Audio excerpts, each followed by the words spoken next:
Quran is so much more than the other holy books before it. الحدث الذي قلب حياتي تماما.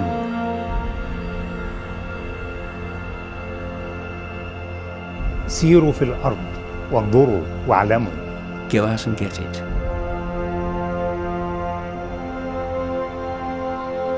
Look, our book says this, and you just discovered the same.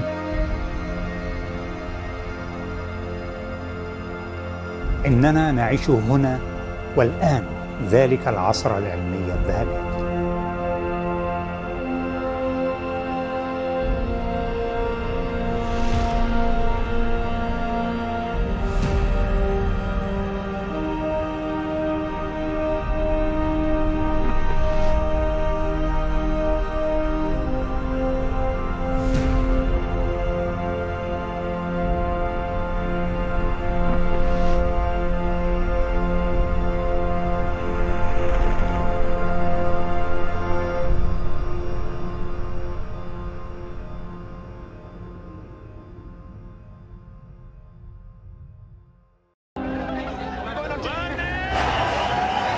I didn't take any interest with it until the issue blew up and the burning of the book. The Quran is so much more than the other holy books before it. ارتادوا الآفاق في السماء وانظروا واعلموا. Go out and get it. Look, our book says this, and you just discovered the same.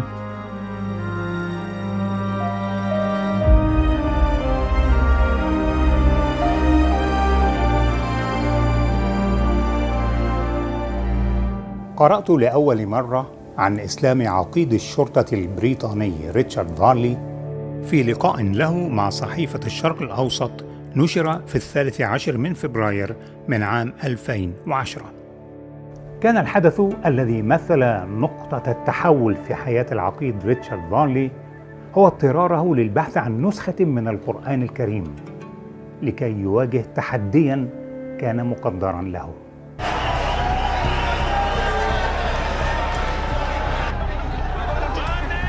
كان حدثاً اشتعلت فيه مظاهرات المسلمين ضد كتاب سلمان رشدي آيات شيطانية، وهو الكتاب المسيء إلى نبي الإسلام محمد صلى الله عليه وسلم. Well, I'd known about Quran since I was a child from education. You know, it's mentioned at school. I'd never looked at it until the time of the issues around the satanic verses. My wife was bought the novel for Christmas, and I didn't take any interest with it until the issue blew up over what Salman Rushdie had said and the threats against him and the burning of the book. كان حدثاً مقدراً لريتشارد أن يتساءل فيه عن هذا الكتاب الذي يؤمن به هؤلاء. كان غرضه الأساس من قراءة القرآن مهنياً بحتاً.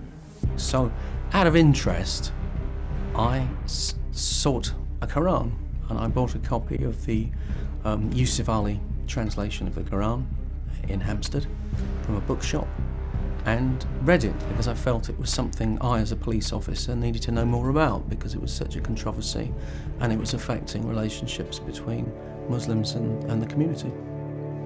كان من الطبيعي تماماً لدارس متعمق في الفيزياء النظرية أن تكون الآية 30 من سورة الأنبياء هي أول آية من بين 3 آيات حققت أعظم أحداث حياته، اكتشافه الإسلام.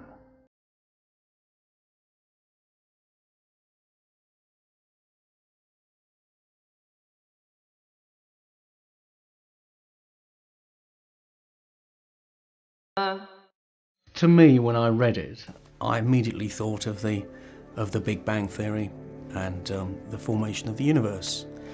I felt, reading that one line, that was God saying, look, people of knowledge, people who discover things, scientists, I've done this. Here is proof that what I'm telling you here is divine revelation. السؤال هو: هل هو كون ثابت أم أنه مستمر في التخلق والتوسع؟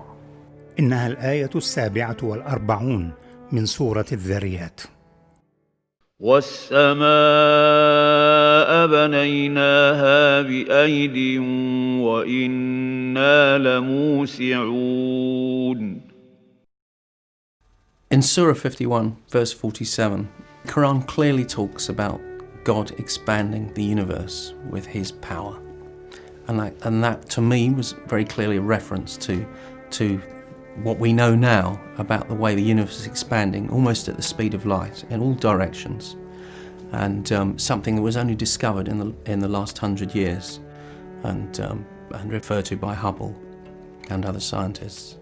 So this kind of building of the universe with an organized structure seemed to sing through to me from that verse.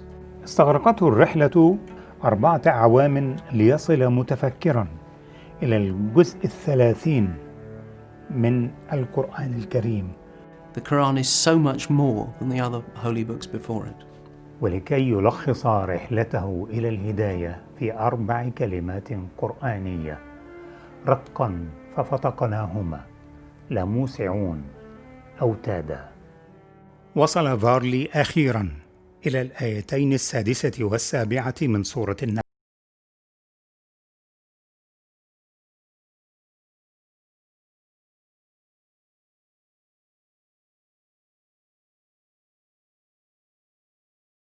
Indeed, yes, Surah 78, verses 6 to 7. People don't really understand it. People generally don't know about mountains.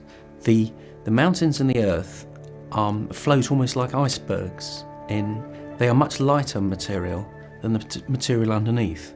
So they are set out with most of their mass beneath the surface, and in cross-section they look like pegs. Now, no one would know that. Anybody looking at mountains 1400 years ago would look at like pyramids sitting just on the surface of the earth. But in fact, their roots go down immensely deeply and create huge gravitational anomalies. The Himalayas are very much lighter than the rocks beneath them. And you can detect that lightness scientifically with gravitational surveys. The Quran talks about these great physical phenomena. It's talking about knowledge of the universe. Go out and get it. هنا وصلت رحلة الآيات 3 إلى نهايتها، فقد آمن فارلي بأنه قد أصبح الآن من الموقنين بالمصدرية الإلهية لكتاب الله. أصبح فارلي من الموقنين لسبب بسيط، هو أنه من كان يعلم هذا قبل 14 قرنا. When the verses concur with the science concurs with the Quran, we need to be able to say, as Muslims, be confident and celebrate that and say, look, our book says this, and you just discovered the same.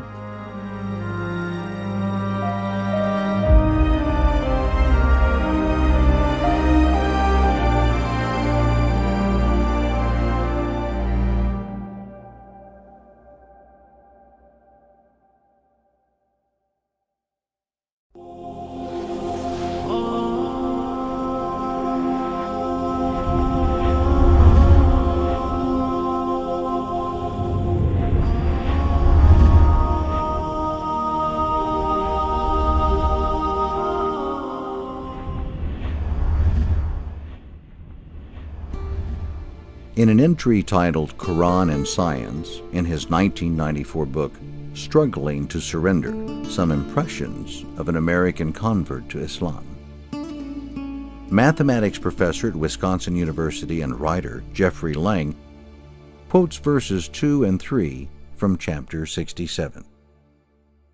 He who created the 7 heavens, one above another, no fault will you see in the creation of the Most Merciful. So turn your vision again. Do you see any flaw? Again, turn your vision, and again your vision will come back to you, dazzled, defeated. Lang commented, although the inability of man to encompass the mysteries and complexity of creation is expressed in this passage, it seems to point to various natural phenomena as well. We are not taking this opportunity to assert that there are specific Quranic verses that refer to specific scientific discoveries. We are merely comparing Quranic statements that deal with the physical universe and certain scientific notions. Often there appears to be profound similarities.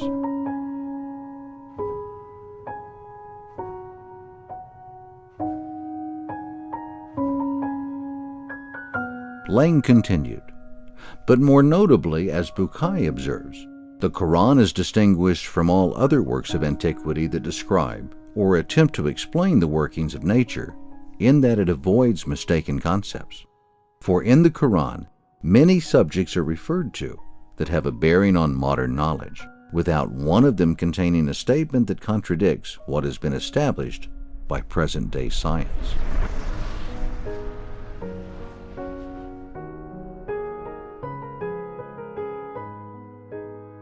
Lang concluded his statement on a revealing note. He said, "The Quran anticipated an evolution in the mentality of men, culminating in an age when reason and science would be viewed as the final criterion of truth."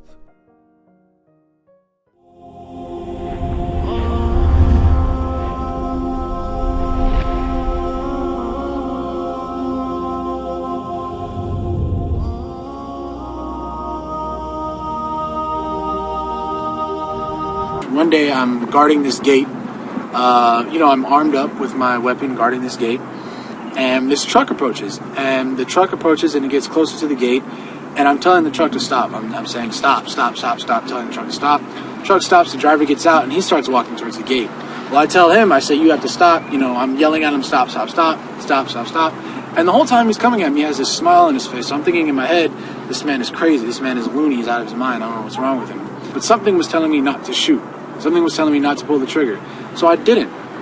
And what happens is that he approaches me, and from his underarm, he produces his paperwork telling him that it was okay for him to get in the gate. Well, in the conversation that I'm having with him, I'm telling him, you can't come into the gate. You're not welcome in the gate. And I'm like, didn't you see me pointing this weapon at you? Don't you know I could have shot you? And the man looks at me, and he's speaking broken English. His English is very broken. He looks at me with a smile on his face, and he points his finger to the sky like this, and he says, I only fear Allah. I come back out to California about October of 2011, and then I took my Shahada at Farouk. And, one thing that I would say to everybody that's watching this, or, to anybody that's interested in Islam, is do not hesitate. And in doing that, don't be afraid to go visit a masjid. Don't be afraid to talk to the Muslims that are around you. Do not believe what the media is telling you. That's rule number one. Don't believe what the media is telling you. Don't let anybody tell you that ISIS, the Taliban, represents Islam. Because if that's the case, then the KKK represents Christianity. And everybody knows that's not true. So don't let anybody tell you what Islam is until you go out and you do it for yourself. Research it for yourself.